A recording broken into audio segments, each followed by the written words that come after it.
Kasi hindi po sinama sa indictment itong si dating Pangulong Rodrigo Duterte. Kayo ba, meron po ba kayong planong magkaso naman dito kay Abangan ang Duterte para susunod na mapanagod siya? abangan natin sapagkat alam mo, ang dami nangyayari. Meron sa Kongreso, yung Quad at naglalabasan na, pati yung Pogo, lumabas na naman si Michael Yang. At alam natin, huwag natin kalimutan si Michael Yang because siya ang kaibigan ni Duterte na pinagtatanggol niya na pagador yan ang may koleksyon.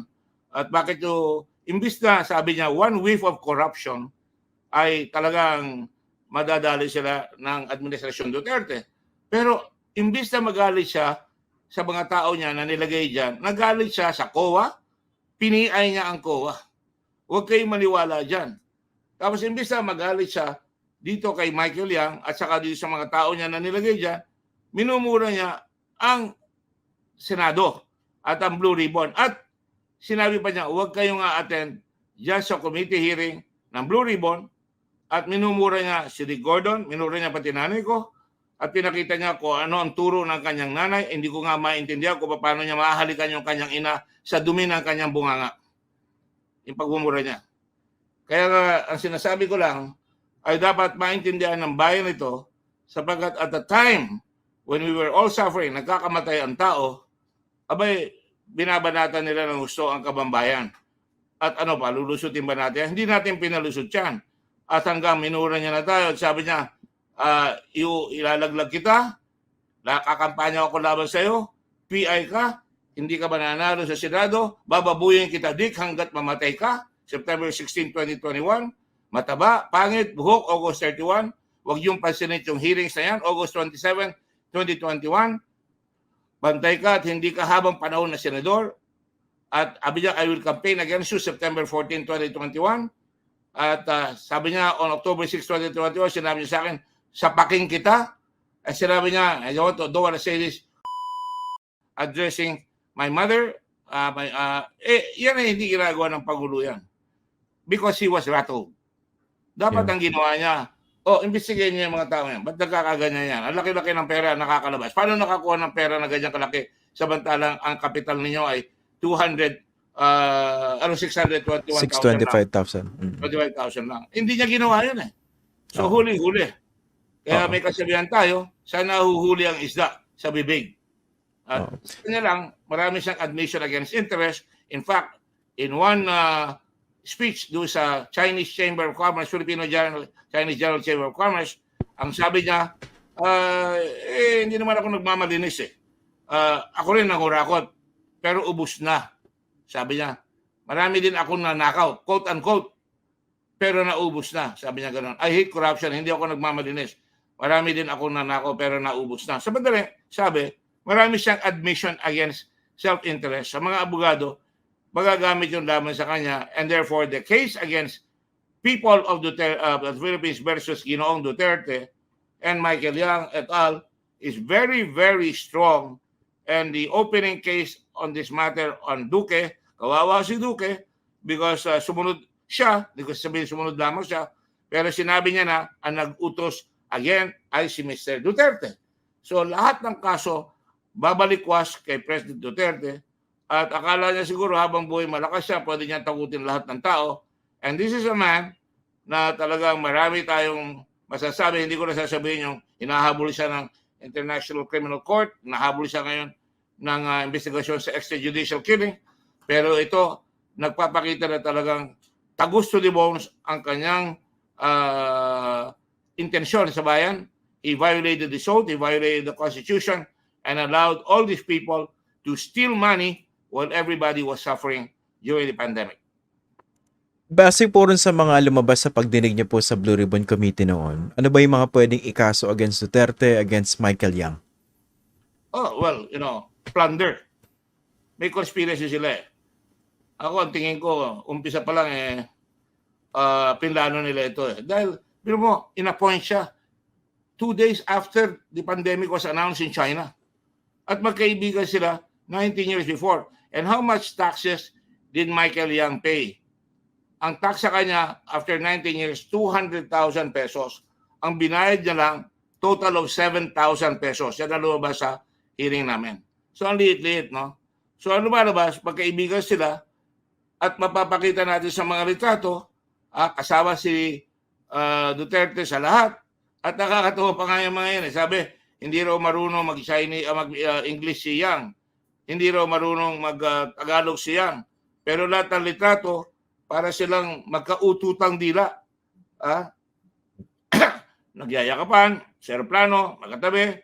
Paano sila nag-uusap? Hindi raw marunong mag-Chinese si Duterte. Hindi marunong mag-English yung isa.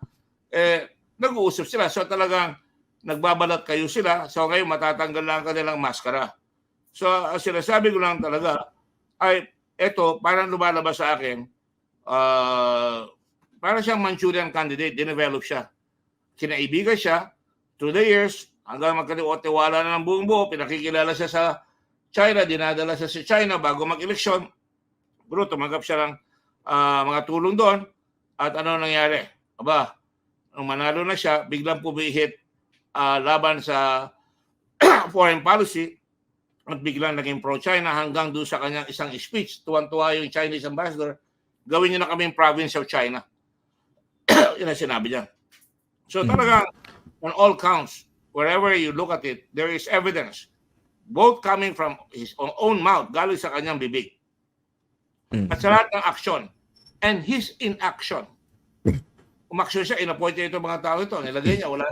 And his inaction, walang ginawa doon sa mga lumalabas na balita na napakalakas na sinabi na ng COA na mali yung ginawa.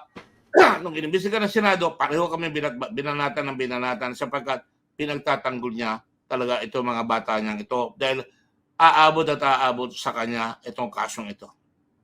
Okay. Clarify ko rin po, no? Kung ito ba yung parang lumalabas na nangyari. Kasi pinag-uusapan po rito, transfer ng 41 billion pesos mula DOH papunta sa PSTBM. Kung yung pera po ba nanatili sa DOH, hindi siya mapapakialaman ng family? Tinransfer ba yun to facilitate or to benefit siguro in partly yung family? Ganun po ba yung lumalabas? Yes, it is very obvious that it was family was favored. In fact, kunyari, nagbigay sila sa isang Pilipino kay Mr. Ferrer. Pinagbigyan ng content, tapos binawi rin. Nag-convert yung Mr. Ferrer ng kanyang kumpanya na involved in manufacturing computer parts at kinonvert na into making Face mask. face mask. And, Face mask. tapos ang nangyari, binawi sa kanya. So, napahamak pa siya. So, talagang makita mo, napaka-arrogant noon ni Lau. In fact, nagalit ako dyan nung sumasagot-sagot kay Risa Hontiveros. Sabi ko, ang lakas ito. Parang later on, nakita ko yan kay Sara Duterte. Pareho sila ng ugali ni Lau.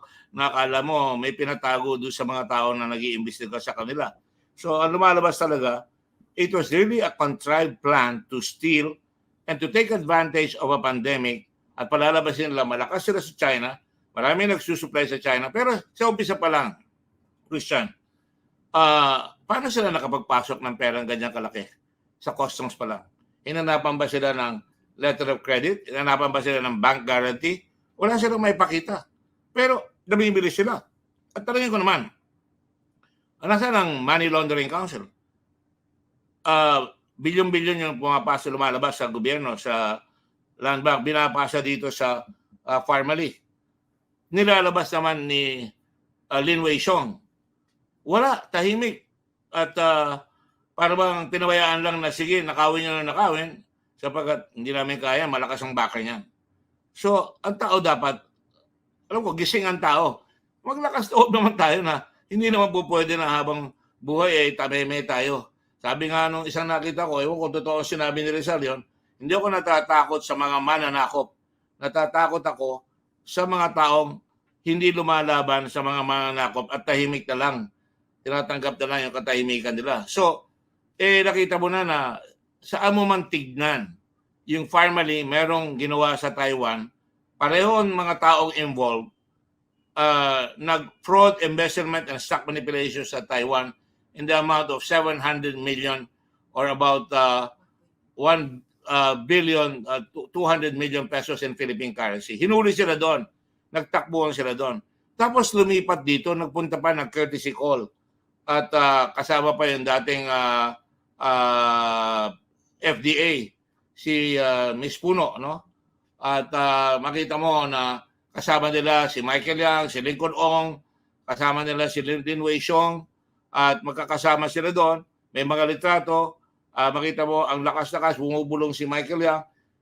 Later on, nung nagkaroon na ng pandemic, pumasok na kagad dito at yun na, talagang nangulimbat na. So talagang they paved the way for a group to take advantage of the pandemic para makakulimbat ng husto.